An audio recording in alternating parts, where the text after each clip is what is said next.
Welcome back to The Breakdown with me, NLW. It's a daily podcast on macro, Bitcoin, and the big picture power shifts remaking our world. The Breakdown is produced and distributed by CoinDesk. What's going on, guys? It is Saturday, January 21st, and that means it's time for the weekly recap. Before we get into that, if you are enjoying The Breakdown, please go subscribe to it, give it a rating, give it a review, or if you want to dive deeper into the conversation, come join us on the Breakers Discord. You can find a link in the show notes or go to bit.ly/breakdownpod. All right, friendos. Well, for this weekly recap, we are turning our attention to Davos. I think in many ways, Davos and the World Economic Forum more broadly are one of the more fascinating and telling phenomenons of our time. Certainly from the standpoint of big picture power shifts and people's appreciation or lack thereof of the global elite and globalism more broadly.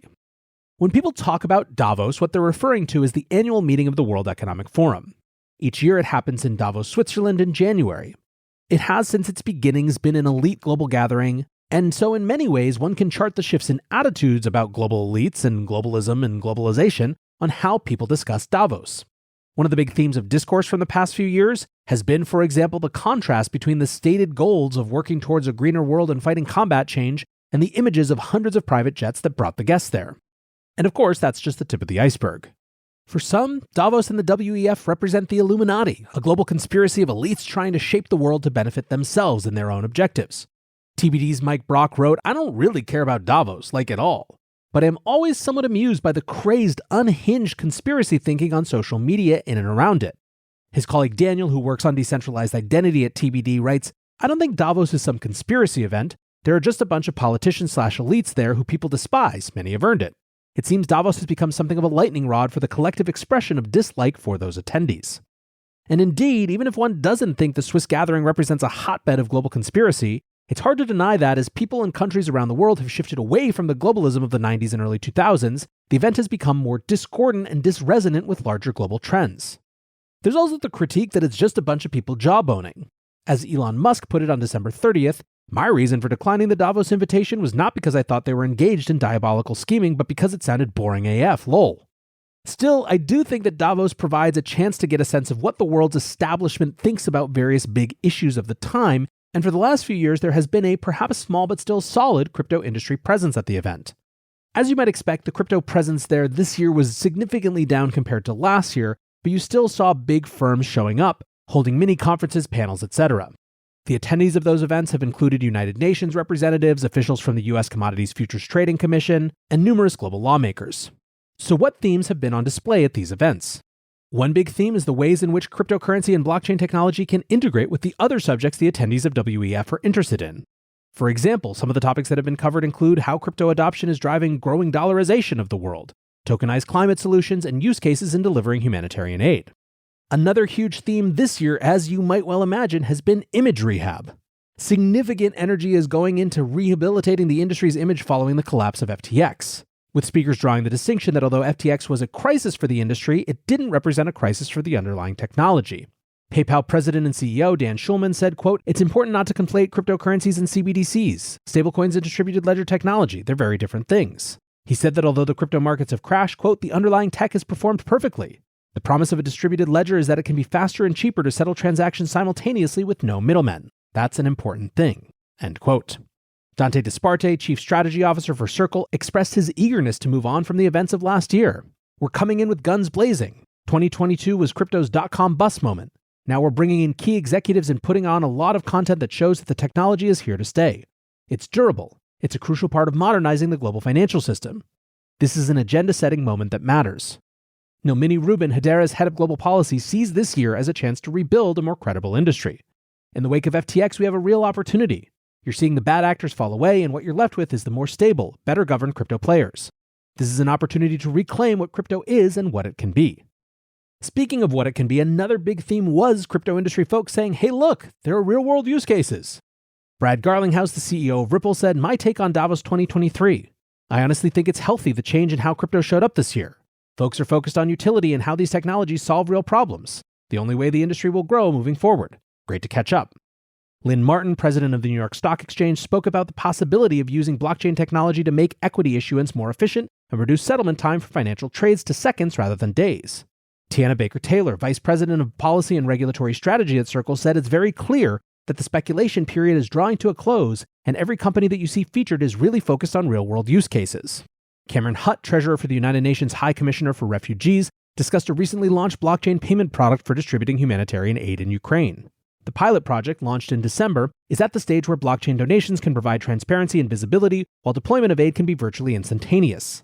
Hutt said that's an amazing proposition. If we were to get $500 million to deploy, we can actually do that today. So this is not a process that will take weeks and months. Ukraine's deputy prime minister spoke later in the day, lauding cryptocurrency use in funding the war effort. Now, in that context, you will not be surprised to see that there was a bit of a return to the blockchain, not Bitcoin, that old canard that lets so many TradFi folks feel sophisticated when they say it. Have a listen to JP Morgan blowhard-in-chief Jamie Dimon re-express it for all the world.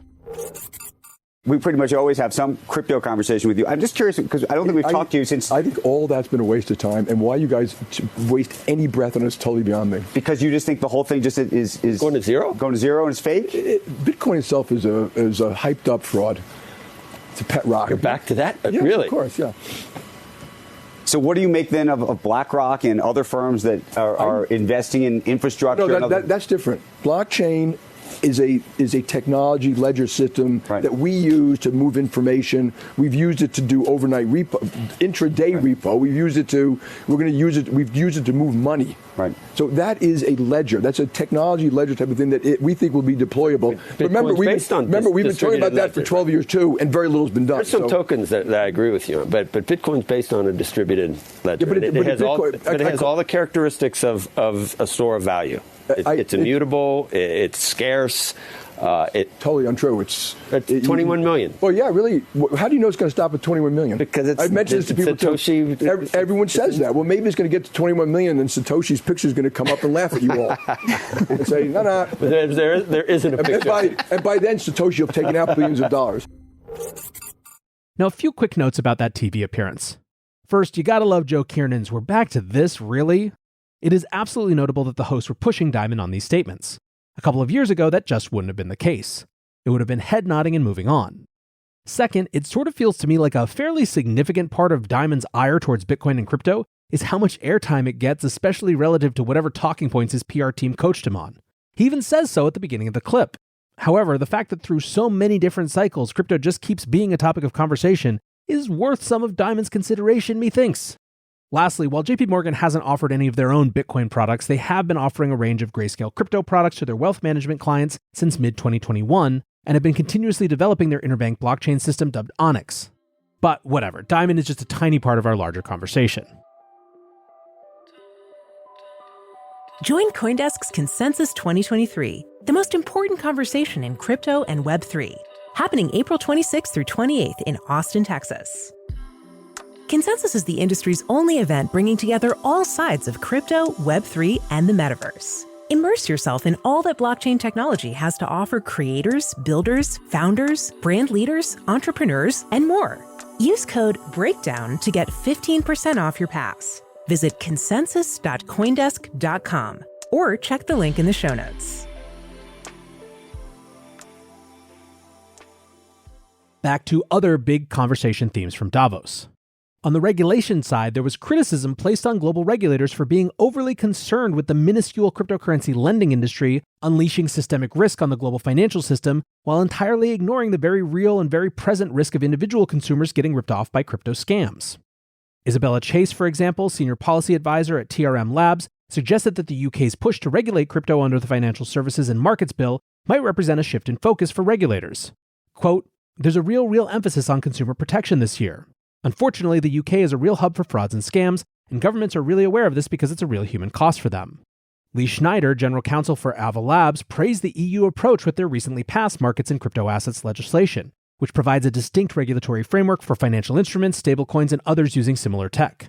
He said, frankly, the Europeans are just doing it the best of anyone right now, and contrasted their approach to jurisdictions like Singapore, Japan, or Hong Kong, which are, quote, just sort of saying all crypto assets are one homogeneous asset class. At the only main stage panel explicitly focused on crypto, there was consensus around the need to supervise the industry on a global scale, as well as more than a little focus on the recent calamities of the last year. Omar bin Sultan Al Alulama, the United Arab Emirates Minister of State for Artificial Intelligence and the Digital Economy, claimed that his jurisdiction's innovation-friendly regulatory approach was far from a light touch, noting that no crypto companies had so far passed the UAE's registration standards. Stacey Marie Ishmael, Bloomberg's managing editor for crypto, pushed back on this assertion, pointing out that the rogues gallery of displaced crypto founders and scammers had sought refuge in Dubai over recent years. On the more direct question of rumors that Terra's co-founder Do Kwon had been holed up in Dubai, Minister Al-Alama said, "I actually read an article that he was in Dubai and I went out and looked for him. The guy wasn't there." Klaas Knot, president of the Dutch Central Bank and head of the Financial Stability Board, an international body, took aim at lax jurisdictions that allow malfeasance to occur, stating, quote, "Many of these crypto assets are offered from places that I would call sunny places for shady people." Ripple CEO Brad Garlinghouse, who is the sole industry representative on the panel, attempted to defend the use case of the technology, saying, quote, "As time goes by, I think we'll spend less time talking about Mt. Gox and Silk Road, and more time talking about the real enterprise-scaled use cases where it's not an experiment." Then, of course, there was another thread of commentary around the event, including from people who weren't even at Davos, basically saying that FTX's collapse disqualified crypto companies from showing up at Davos at all. Harvard economist Jason Furman said, "This feels like a last gasp for crypto. It's like an ad I saw in a magazine saying the real estate market has never been hotter. You know, those people paid for that ad 6 months earlier, and by the time it came out, it was just wrong and off. That's crypto in Davos." Hillary Allen, a law professor at American University, said there was a whiff of desperation in the air. What the crypto industry really wants is to be established, to be integrated with mainstream finance, to be regulated, but on its own terms. It wants the patina of regulation to attract new investors. The need for new money has become more dire. So what better place to go than Davos? I almost hesitate to give breath to these folks who just say different versions of the same thing every year for whatever audience will listen to them. But right now, it's crypto's turn to take its lumps, so there you have it. Now, about the only substantive announcement I saw from the crypto space came from Circle. On Tuesday, they released their State of the USDC Economy report, which read, "Our history of pioneering transparency underscores our commitment to providing USDC holders and the general public with open, timely reporting on how we minimize risk and maintain liquidity in the USDC reserve." Backing up that sentiment was an announcement that Circle will now be partnering with Deloitte, one of the so-called Big Four accounting firms, on its proof of reserve audits. Deloitte is also the accounting firm for Coinbase, which of course contradicts the sentiment expressed in the past by other crypto leaders like Binance's CZ that the Big Four accounting companies aren't willing to work on proof of reserves with crypto companies. And going back to this theme of real-world use cases, Davos also saw Circle release a new paper in partnership with Uniswap Labs that argues that DeFi can be used to reduce settlement risk in foreign exchange markets. According to a paper released by the Bank for International Settlements in December, almost a third of deliverable FX trades are currently subject to settlement risks, around $2.2 trillion. That problem, they say, is increasing at a rapid rate. Settlement risk manifests when a trader fails to deliver the currency owed to settle the trade. The BIS mainly pinned the problem on a range of issues, from lack of suitable settlement infrastructure to coordinate cross-border settlement to simply market participants finding risk minimization methods too expensive. The Circle Uniswap paper concludes on-chain FX can offer faster and more affordable transaction processes as well as greater liquidity and stability. Now, the last big theme I want to touch on was that of CBDCs. This has been a major theme both for the establishment elites as well as the people who are most concerned with the establishment elites. On Tuesday, the WEF released an article outlining what they see as the desirable upgrades a CBDC could bring over the existing financial system. As the number one feature, it listed the ability to self-custody digital funds and transact without an intermediary, even going so far as to evoke Bitcoin's not your keys, not your coins mantra. The article then curiously argued against itself, pointing out the security drawbacks of self-custody and suggested that in designing CBDCs, quote, "We should consider when offering self-custody as an option to users increases overall dignity and welfare." The rest of the article pointed out open topics around CBDC design, including accessibility and hardware requirements for use of CBDCs, speed of settlement and how the processes around transaction reversal should be designed, the data trail associated with digital transactions and who should be able to access this data, and hammering out a common understanding of how cross-border payments should be conducted, with a view to interoperability between different CBDCs. These themes continued in a panel discussion where it was pointed out that interoperability may be a difficult achievement. Now, overall, it just didn't seem like a huge theme this year. And I'm not sure whether that's just because there are bigger fish to fry or because the idea of CBDCs is losing steam. Whatever the case, coming back and trying to sum up a little bit, when you look at the people who showed up at Davos, it's definitely the companies in crypto that are most trying to court the global establishment audience. To the extent that you're looking to understand how crypto is doing right now, you'll probably do a lot better at ETH Denver or Bitcoin Miami. Dean Eigenman said, "If you're in crypto and going to Davos, you're probably in it for all the wrong reasons. The incumbents might play nice, but they don't want disruption. Institutions and compliance is not how we get to adoption." So that is the story from Davos and the WEF this year. I hope you are having a great weekend. I appreciate you listening as always. Until tomorrow, be safe and take care of each other. Peace.